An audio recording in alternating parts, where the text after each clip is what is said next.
The wind was sharp that night in the wealthy district of Fairfield Heights. Most of the sprawling mansions glowed with warm, golden lights, laughter spilling from their walls. But at the far end of the lane, past the marble gates and manicured lawns, stood the largest of them all, the Harrington estate. Inside, the chandeliers sparkled like captured stars. But in the servants' quarters at the back, life was far from glamorous. Amara Ndlovu, a quiet, dark-skinned maid from Zimbabwe, moved swiftly through the dim corridor, a laundry basket balanced on her hip. She had been working here for 3 months, keeping her head down, never daring to step into the lavish parts of the house unless absolutely necessary. Her employer, Charles Harrington, was a name whispered with reverence in financial magazines and feared in boardrooms. Billionaire, investor, powerhouse. Yet in 3 months, Amara had never seen him in person. The man lived like a ghost, always behind locked office doors or away on business. She had only heard his voice once, through the walls. Deep, cold, calculated. It was just past midnight when Amara finished folding the last of the laundry. Most of the staff had gone home for the weekend. She was the only one on night duty, and she liked it that way. The silence gave her time to think about her daughter back in Harare, the reason she endured endless hours of scrubbing floors and polishing marble. But as she headed toward her tiny room, a strange sound stopped her in her tracks. It was faint at first, a muffled thump, like something heavy falling. Then came the choking gasps. Amara froze. The sound was coming from the East Wing, the private wing no staff were allowed to enter without permission. Her heart pounded. She knew the rules.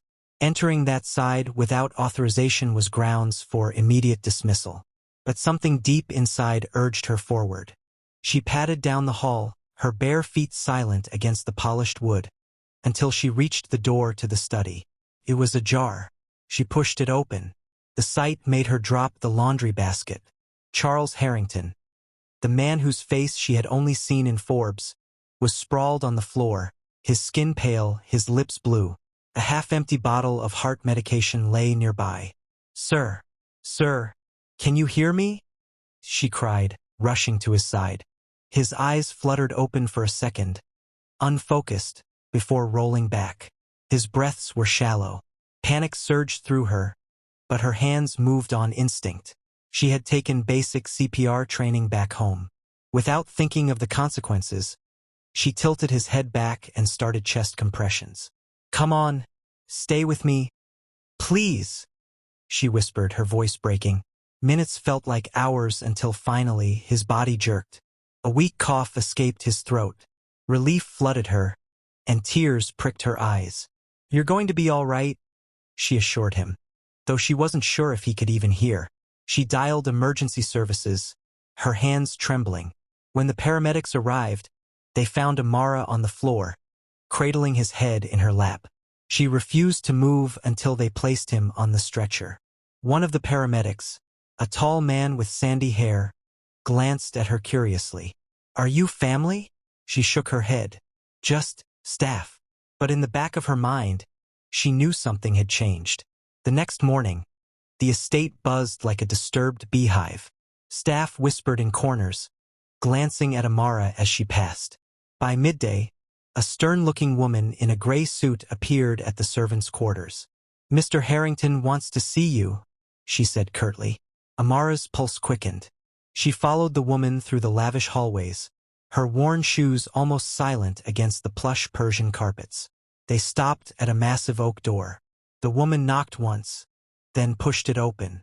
Inside, Charles Harrington sat in a leather chair, dressed in a dark robe. His face was still pale, but his eyes, icy blue and piercing, were locked on her. "You saved my life last night," he said slowly, his voice deeper than she remembered. She nodded, unsure how to respond. "I don't like owing people," he continued. "So tell me, what do you want?" Amara blinked. "Sir, I don't. Don't lie to me," he cut in sharply. "Everyone wants something. Money, power, favors. Name it and it's yours." Her lips parted, but no words came. She hadn't done it for a reward. She just couldn't let someone die. Finally, she said, "I only want to keep my job." His eyes narrowed, as if studying her for cracks in her sincerity. "Very well," he said at last. "But understand this, Amara, I don't trust easily. And I don't believe in coincidences." She left the room shaken. That night, as she tried to sleep, she couldn't shake the feeling that she had just stepped into something far bigger than she could imagine. And she was right, because 3 days later, she found a sealed envelope slipped under her door. Inside was a single piece of paper. In neat, bold handwriting, it read, "You're in danger. Get out of the Harrington estate before it's too late." Amara stared at the envelope in her trembling hands. The edges of the paper cut into her palm, but she barely noticed. Who could have sent it? The handwriting was unfamiliar, and there was no signature. The warning replayed in her mind like a broken record. "You're in danger. Get out of the Harrington estate before it's too late." She sat on the edge of her narrow bed, her thoughts a whirlpool. She had nowhere else to go. Her job here paid just enough to send money back home for her daughter's school fees. Leaving now would mean starting from scratch, something she couldn't afford. But there was something else. Something in Charles Harrington's eyes when he had said, "I don't believe in coincidences." The following morning, the estate was strangely quiet. The usual hum of gardeners trimming the hedges and cleaners polishing the endless glass panes was gone. When Amara entered the kitchen, she found Maria, the head cook, frowning as she kneaded dough. "You heard?" Maria asked in a low voice. "Heard what?" Amara replied cautiously. "Mr. Harrington's brother, Edward, is back. Flown in from Geneva. The staff says trouble follows him like a shadow." Trouble. The word sent a chill down Amara's spine. Later that day, while polishing the marble floor near the main staircase, Amara heard heavy footsteps. She looked up and saw him, Edward Harrington. He was taller than Charles, with a sharp jawline, slicked back blonde hair, and a smile that didn't reach his eyes. He stopped in front of her, his gaze sweeping over her like he was sizing her up. "So you're the hero Maid," he said, his British accent dripping with something she couldn't quite place. She straightened. "I just did what anyone would do." "Not anyone, darling. And certainly not in this house." His smile widened, but it wasn't friendly. "Be careful. People who stand too close to my brother tend to disappear." Before she could respond, he walked off, whistling a haunting little tune. That night, sleep refused to come. Every creak of the house sounded like footsteps. At one point, she thought she heard voices outside her door. When she opened it, the hallway was empty, except for a faint scent of expensive cologne. The next morning, Charles summoned her again. This time, his expression was darker. "Amara," he said, "I had my men check into you." Her breath caught. "You have no debts, no criminal record, no hidden agenda. At least, nothing you've told me about," he continued, his eyes boring into hers. "I've told you the truth, sir," she said, steadying her voice. "Good, because there are people in this house who would use you to get to me." He leaned forward, lowering his voice. "Stay away from Edward.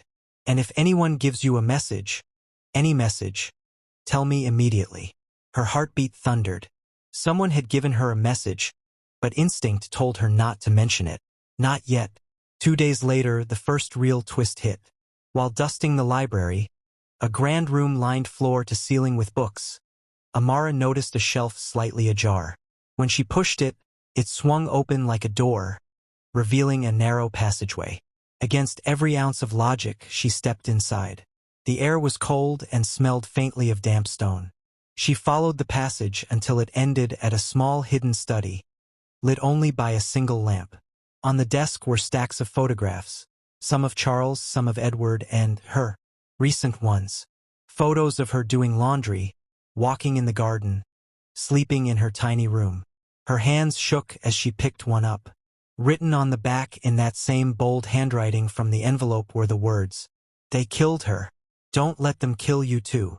Before she could process the meaning, footsteps echoed in the passage. She panicked, shoving the photo back and slipping out of the hidden room just in time to close the shelf behind her. She was still catching her breath when Edward appeared at the library door.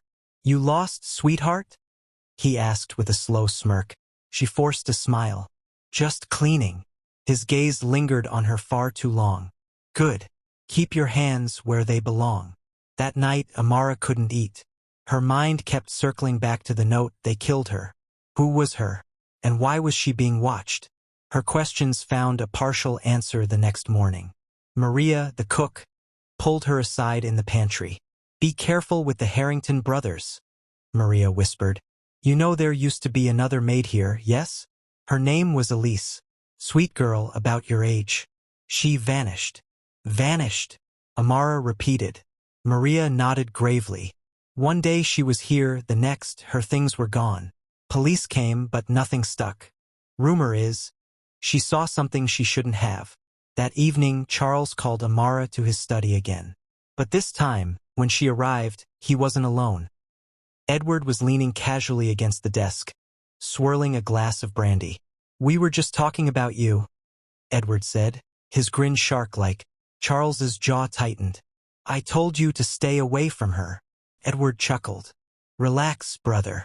I just find it fascinating that she happened to be in the right place at the right time to save your life.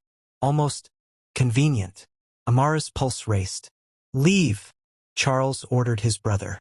But Edward's eyes locked on hers as he walked past, and he mouthed something she couldn't forget. "You're next." That night, someone tried to break into her room. The door rattled violently, and when she shouted, the footsteps retreated into the dark. By morning, she knew she had two choices: leave the estate and lose her only income, or stay and uncover the truth about what was really happening inside the Harrington mansion. She chose to stay, and that's when she made the most dangerous decision of her life: to spy on her billionaire boss. For the next 2 nights, Amara barely slept. She kept the lights on, one ear tuned to the slightest noise outside her door. Whoever had tried to break in might try again. But she wasn't just waiting. She started memorizing the patterns of the household. When Charles left his study, when Edward disappeared for hours, which rooms the other staff avoided. Every day she pretended to work, but her real goal was to find more of those hidden spaces in the mansion. It was on the 3rd evening that she discovered the second secret room. In the report, 1 week before Amara started working at the estate. Her mind raced. The bottle of heart medication she'd seen that night. The accident that left him gasping for air. It was too convenient. She was still piecing it together when the sound of footsteps echoed above. She quickly shoved the files back into the box and slipped behind a pillar in the corner. The panel in the wall creaked open, and Edward stepped inside, humming the same haunting tune she'd heard days ago. He went straight to a different shelf, pulled out a black folder, and flipped it open. That's when Amara saw it. Inside the folder was a photo of her. A recent one, taken from an upstairs window while she was hanging laundry. Edward chuckled under his breath, then muttered, "Soon." She didn't dare breathe until he left. That night, she went to Charles. She told him about the staircase, the files, and Edward. For a long moment, he said nothing. Then, without looking at her, he said, "Elise wasn't just a maid. She was my informant. She was helping me gather proof against Edward. My brother is laundering money through this estate, using shell companies, and he doesn't care who he has to silence to keep it hidden." Amara's stomach churned. "And you think I'm next?" Charles's gaze met hers, and for the first time, she saw something vulnerable in his eyes.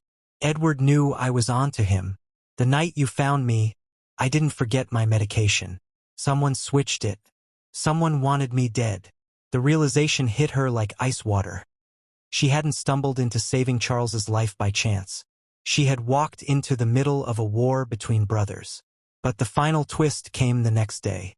A manila envelope arrived at the estate, addressed to Charles. Inside were bank statements, flight records, and, to Amara's shock, a copy of her employment contract. It had been signed not by Charles, but by Edward. "He hired you," Charles said grimly. "He brought you here." Her mind spun. "But why?" Charles leaned forward. "Because he thought you'd be easy to manipulate, or easy to frame." That night, everything came to a head. Amara woke to the smell of smoke. She bolted upright to find her room filling with haze. The hallway outside was glowing orange, fire. She stumbled into the corridor, coughing, and saw Edward at the far end, smiling in the flickering light. "Accidents happen, sweetheart," he called over the roar of the flames.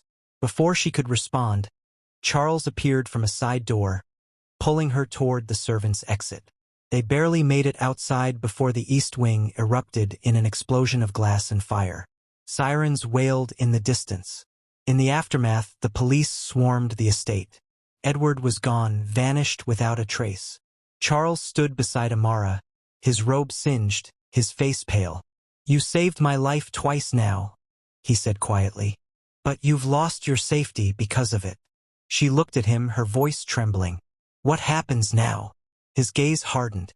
"Now we hunt him. And that's where the story ends for now. With a billionaire and a maid, bound by survival, stepping into a dangerous alliance neither of them asked for. If you were in Amara's place, a poor maid suddenly caught in the deadly feud of billionaires, would you risk everything to fight? Or walk away and protect yourself? Don't forget to subscribe so you won't miss the continuation of this story. You have no idea what's coming next.